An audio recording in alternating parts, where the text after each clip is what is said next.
Ritual itu. Kekejaman itu tidak datang tiba-tiba. Ia merayap pelan. Kenapa kamu sakiti aku seperti itu? Kenapa kamu memperlakukanku begini? Aku sudah lakukan segalanya untukmu. Aku berkorban, aku menepati janji, aku menunggumu, aku menikahimu. Ini balasan yang aku dapat. Aku tidak tahu bagaimana kami sampai di titik ini. 1 detik ia meludahiku, detik berikutnya ia tersungkur di lantai sambil menangis. Membuatku merasa seperti akulah pelakunya. Dalam kabut antara kekacauan dan kebingungan, aku malah merasa mungkin ia benar. Ia memelintir empati sampai aku percaya. Akulah yang telah menyakitinya. Akulah yang keterlaluan, akulah yang gagal. Ia bilang ia menyesal, tapi tidak sebelum menyalahkanku dulu. Katanya ia tidak akan melakukan itu kalau aku tidak mendorongnya ke batas. Bahwa ia tidak ingin menyakitiku, tapi jiwanya sedang hancur.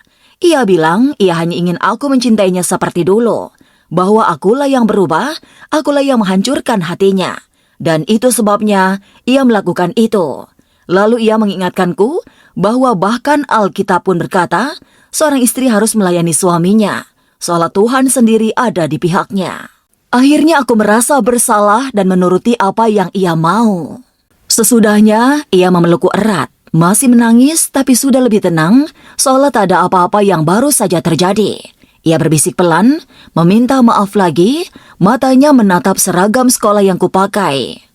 Simpan di sini, aku suka itu. Tubuhku menegang, ada simpul di perutku, pikiranku berbisik, apa dia serius? Tak lama kemudian, seolah kalimat itu tidak pernah keluar, ia tertidur dalam pelukanku. Aku berbaring menatap langit-langit, mata terbuka lebar, dikelilingi kebingungan dan rasa malu yang menempel di kulit. Aku bahkan tidak menghapus ludah di wajahku. Aku membiarkannya mengering sambil berpikir apa yang barusan terjadi. Setelah malam itu, semuanya jadi kebiasaan. Tak butuh alasan besar. Kadang karena aku lupa mematikan lampu kamar mandi, kadang karena aku lupa menutup botol baby oil lagi, pernah juga hanya karena aku lupa mengecas ponselnya. Apapun alasannya, hukumannya selalu sama. Ludah, tangis, paksaan, permintaan maaf, tidur. Dan setiap kali ia menangis sesudahnya, aku memaafkannya. Air matanya terlihat begitu tulus, begitu putus asa, sampai di saat-saat itu ia tidak tampak berbahaya. Ia membuatku merasa bersalah padanya, seolah akulah yang menyakitinya. Dan ada bagian di diriku yang masih ingin menolongnya, masih ingin memperbaiki apapun yang hancur dalam dirinya. Tapi jauh di dalam hati, aku tahu ada yang salah. Semakin sering terjadi, semakin aku sadar bahwa semua itu bukan karena aku. Ia memang menginginkannya begitu. Seragam sekolah itu membuat semuanya makin jelas. Sejak seragamnya ada di rumahnya, ia sering memintaku memakainya saat tidur. Kalau aku menolak, atau bahkan hanya bilang itu tidak nyaman, bisa memicu pertengkaran. Dengan kata-kata, ia memotongku perlahan, sengaja menghancurkan rasa diriku, mendorong sampai aku menangis. Lama-lama aku sadar, ia justru tampak lebih puas setiap kali aku menangis dengan seragam itu. Seolah air mataku adalah bagian dari hasratnya. Ketika akhirnya aku mengerti bahwa yang ia sukai adalah melihatku tampak seolah seperti anak sekolah yang menangis, aku membuang seragam itu dan bilang seragamnya hilang. Ia tidak percaya. Kami bertengkar, dan ketika ayahnya bertanya, apa yang sedang kami ributkan, aku menjawab aku kehilangan seragam sekolahku.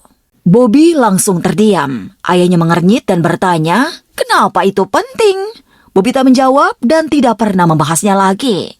Aku teringat caranya berbicara kepada teman-temannya ketika mereka bertanya, kenapa ia bersama gadis semuda itu. Ia selalu bilang, ia mencintaiku karena aku dewasa untuk usiaku, karena aku bijak melebihi umurku. Tapi kenyataannya justru sebaliknya. Ia menginginkanku saat aku tampak seperti anak kecil, anak yang bisa ia kendalikan. Seragam itu menceritakan kisah yang tak pernah ia berani ucapkan, kisah yang memperlihatkan keinginan sebenarnya. Seringkali aku berpikir tentang hidup yang mungkin kualami kalau semuanya berjalan lain. Sebelum Bobby membawaku tinggal dengannya, aku sempat mendapat tawaran untuk ikut salah satu ajang paling bergengsi di negeri ini. Dan bukan dari sembarang orang. Seseorang penting dari organisasi itu sendiri yang mendekatiku. Katanya, aku punya semua yang mereka cari. Keanggunan, kecerdasan, kehadiran, dan terutama kemampuan berbicara dalam 4 bahasa. Itu bukan aku yang bilang, itu kata dia. Menjadi seorang Miss bukan impianku, tapi itu mimpi mamaku. Sejak aku kecil, orang-orang di Belgia sering bilang padanya aku punya wajah Miss. Wajah yang seolah ditakdirkan memegang mahkota. Mamaku menyimpan kata-kata itu, dan aku tumbuh mendengarnya juga. Walau aku tak pernah melihat diriku seperti itu. Bobby tidak mengizinkan. Katanya dunia pigeon palsu dan toksik. Aku terlalu suci untuk itu. Aku menuruti walau hatiku hancur. Tapi tetap saja ia tidak percaya. Ia takut aku berubah pikiran, takut aku diam-diam ikut. Ia juga tahu kalau aku menang, aku tidak akan diizinkan menikah selama masa jabatanku, dan itu menakutkannya. Jadi ia memastikan aku tidak bisa ikut. Ia menyuruhku membuat tato dan memastikan semua orang tahu aku punya tato, supaya aku tidak pernah bisa ikut kompetisi itu. Ia bahkan mengundang seorang jurnalis temannya ke studio untuk merekam, katanya biar jadi liputan menarik. Waktu itu, aturan pigeon melarang peserta yang bertato dan Bobby tahu itu. Jurnalis itu sudah jadi langganannya. Tidak semua wartawan berpihak pada Bobby. Beberapa menjauh dan aku bisa lihat mereka mulai curiga. Wartawan yang pernah mewawancarai papaku pasti sudah sadar ada yang tidak beres dengan Bobby. Tapi yang satu ini tidak peduli. Ia setia pada Bobby. Atau mungkin hanya pada sensasi. Selama Bobby memberinya akses padaku, ia tetap dekat. Bobby sudah merencanakan semuanya. Katanya ia ingin tato bergambar Yesus di lengan kanan supaya orang tahu betapa religiusnya ia. Katanya juga itu sudut terbaik dia di kamera supaya kalau nanti ia main gitar dan direkam, tatonya bisa kelihatan. Malam sebelumnya, ia latihan bicara di depan cermin seperti konferensi pers. Ia menanyakan kalimat mana yang terdengar paling tulus, apakah ia harus lebih sering menyebut nama Tuhan atau menyinggung soal pengampunan. Ia yakin ini akan jadi momennya. Hari itu semuanya berjalan persis seperti yang ia rancang. Aku membuat tato bulu di kaki, sementara ia duduk di sebelahku membuat tato besar wajah Yesus di lengan kanannya. Tapi saat liputannya tayang, yang muncul hanya aku. Tatoku, wajahku, ceritaku. Ia marah besar. Serius? Aku duduk di situ seharian, tahan sakit, kasih semuanya, dan mereka bahkan tidak tayangkan tato Yesusku. Membuatku terlihat buruk tidak cukup. Ia juga ingin sorotan. Beberapa bulan kemudian setelah aku tinggal bersamanya, Bobby kembali mengundang wartawan yang sama. Kali ini untuk wawancara pasangan, menampilkan kehidupan bahagia kami. Tidak seperti aku, Bobby mencintai perhatian. Kalau aku di acara publik dan ada jurnalis, aku selalu mencoba menghindar. Aku tidak pernah suka jadi pusat perhatian. Bobby sebaliknya. Ia tersenyum selebar mungkin dan sengaja melewati mereka berulang kali, berharap disapa untuk diwawancarai. Aku bekerja di dunia hiburan karena butuh uang. Bobby mengejar ketenaran seperti butuh udara. Aku tidak pernah akan mengundang wartawan meliput kehidupan pribadiku, tapi bagi Bobby, kalau ia bisa hidup di bawah kamera setiap hari, seperti The Kardashians, ia akan bahagia. Aku sudah diberi pengarahan sebelum wawancara itu.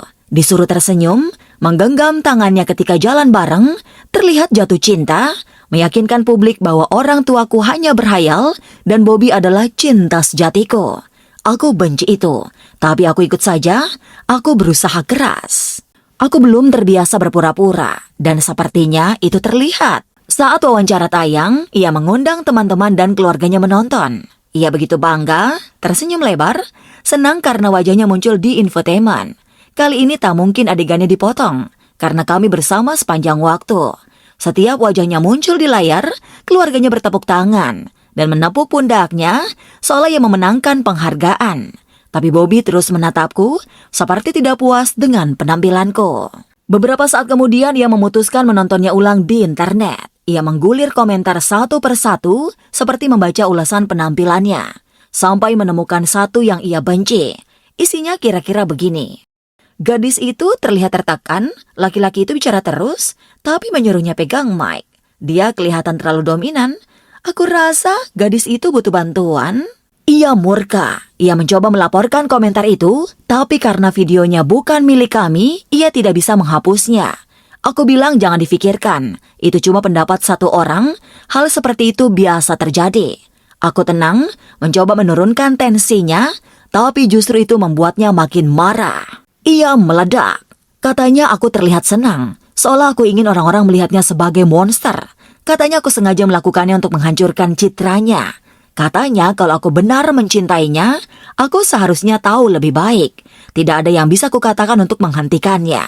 Ia tidak mencari logika, ia mencari alasan untuk melepaskan kemarahan yang sudah menumpuk. Setelah mengamuk seperti orang gila, ia memegang wajahku keras-keras dengan satu tangan, dan tangan lainnya terangkat seolah ingin memukul, tapi tidak.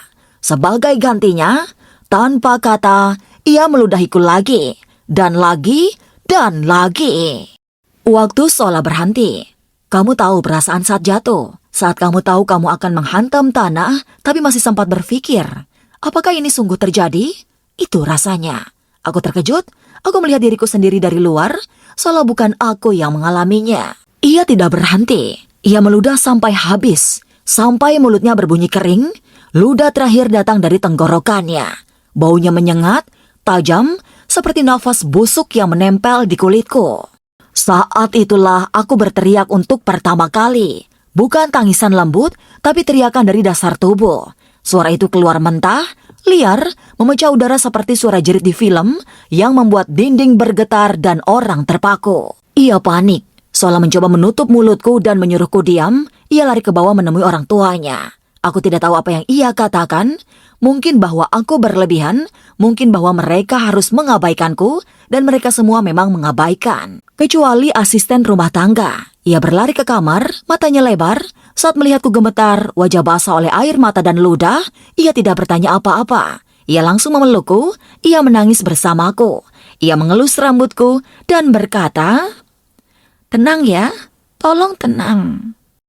Aku menangis di pelukannya. Aku mau pulang, aku mau ke orang tuaku, aku tidak bisa hidup begini.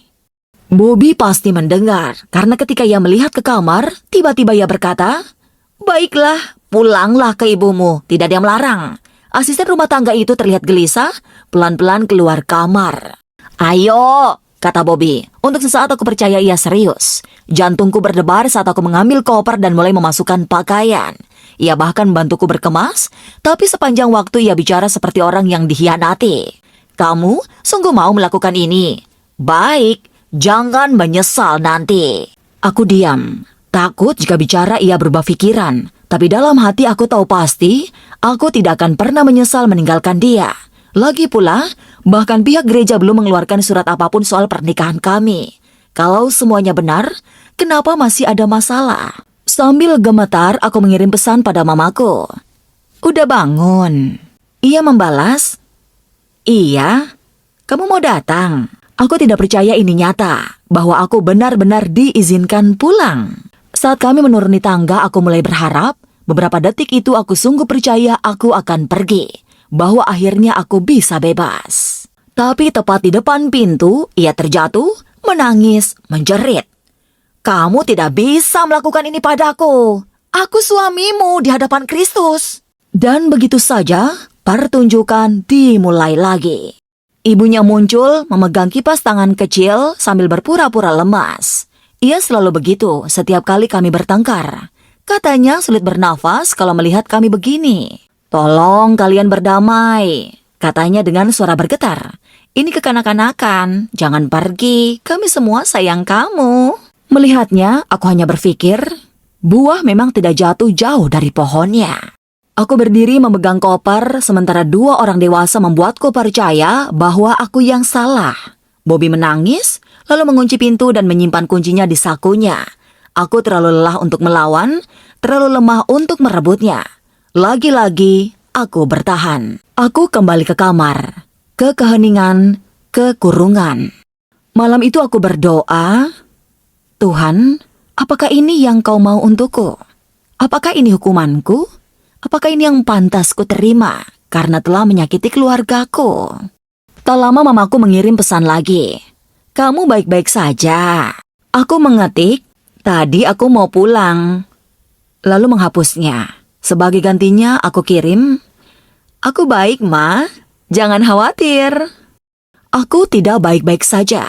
Tapi aku sudah lupa bagaimana caranya mengatakannya. Malam itu ia tidur di lantai. Dengan sengaja, mungkin sebagai drama agar aku merasa kasihan dan memintanya kembali ke ranjang. Aku tidak melakukannya, aku membiarkannya tetap di sana.